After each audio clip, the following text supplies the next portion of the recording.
You're gonna have the opportunity to have boyfriends, girlfriends, and potentially even be married to artificial intelligence. I've made some bold predictions over the years, some spot on, some wild, but they've all come from the same place. I'm obsessed with where the world is going next. And a lot of the predictions that I've made and some of the hot takes are all about the future of real estate, technology, media, even where the world is gonna be and what it's gonna look like. So we pulled a few of those predictions that I've made out of the vault. The internet is written in permanent ink, it seems.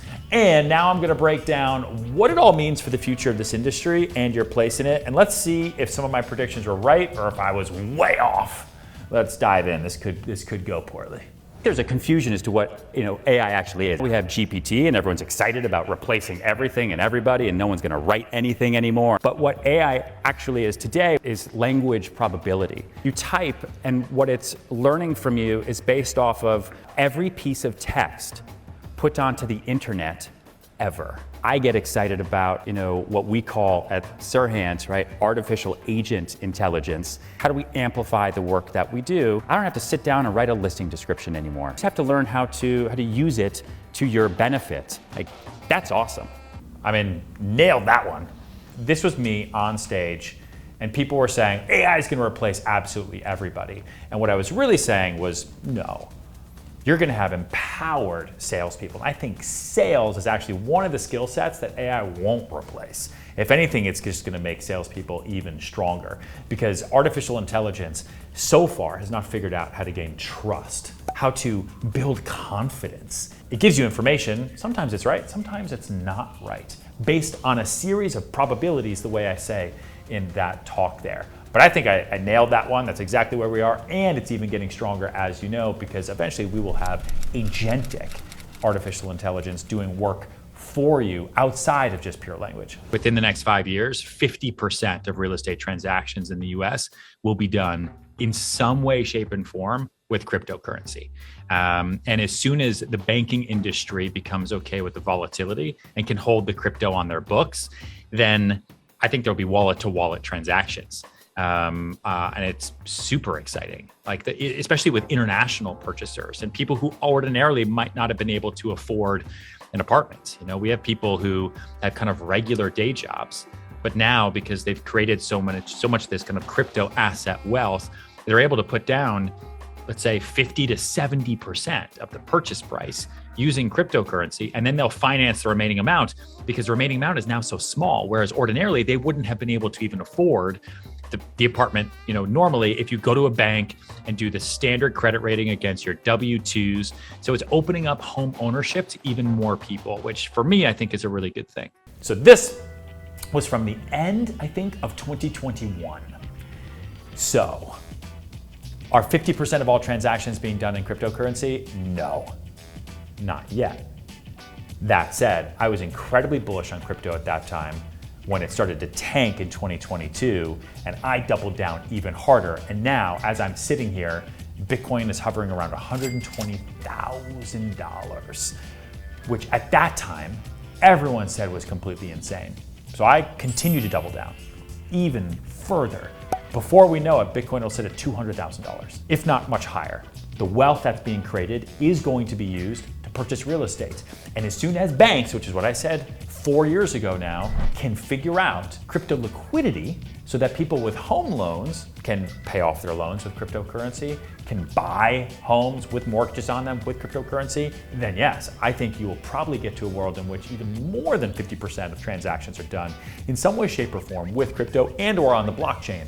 What's happening in the title industry world right now? If you own a home, you have title to your home. That's how you know it, right? Free and clear title. And what they're doing in New Jersey, as that starts to roll out around the country, that's even more exciting to me. 2027, 50% of the US workforce is going to consider themselves in some part of the gig economy, which just means that sales is the skill set for that new economy. We just sold a house in Palm Beach for $50 million over video. I want to say this was also 4 years ago as we were changing Sell It Like Serhant to sellit.com because we were seeing more and more entrepreneurs from lots of different sales industries, not just real estate, come into our products and our services We changed the brand to make it all encompassing and pushed even further. And I think that 50% mark is now probably gonna be too low, because at that time, I wasn't even thinking about the size that the creator economy is today. And I also wasn't thinking as much about the baby boomer generation retiring out and the Gen Zs and Gen Alphas entering into the workforce and what type of jobs they were going to be selecting. The money that can be made strictly on this platform that you and I are talking at each other on right now, or where you're watching me from, is much, much higher than it was 4 years ago. So I think by 2027, we'll see at least 50%, if not more, of the Monday through Friday workforce consider themselves part of the gig economy. I'm interested in interactive media. Streaming switched it from I'm gonna sit and watch something at one time to sit and watch something whenever you want. What I get very excited about now in the world of social is live streaming. Even just creating produced product and putting it out there to an audience only takes you so far. There are massive audiences now for live streaming, and I think those are gonna be the next TV shows. So here's the one prediction that hasn't fully happened just yet, except for those who are on Twitch and other interactive platforms where you're streaming live with creators, right? iShowSpeed is a great example, as well are a lot of other streamers where people don't just want to watch something you produced and created and edited and are pushing on me. I want to watch with you right now. And I think that is going to continue to happen more and more and more. I think I was probably way too early in that prediction. Again, this is years and years and years ago, but you're starting to see it happen. It's just happening much, much, much slower than I anticipated. In part because the revenue generated from streamers is predominantly to the benefit of that individual streamer and not a larger network where you can have a lot of different people involved in pushing technology forward. But we'll see where we go. If Netflix goes into the creator economy and has a streamer section or an AI section, that's when things start to get crazy. Because then you take your biggest distribution funnels globally, which are Netflix and YouTube, and you open up entirely new revenue streams and ways to interact with media. It's like when TikTok came out, all of a sudden it wasn't as much about the video as it was about the comments, right? The content is the comments. That's why people say that. And I think one prediction I'm gonna leave you with is, let's say it's 2025 right now. I think by 2030, because again, everything takes a lot longer than I always think it's going to take. By 2030, you are going to be watching full TV shows. You're going to be following content creators. You're going to have the opportunity to have boyfriends, girlfriends, and potentially even be married to artificial intelligence, because it's going to know what you want, when you want it.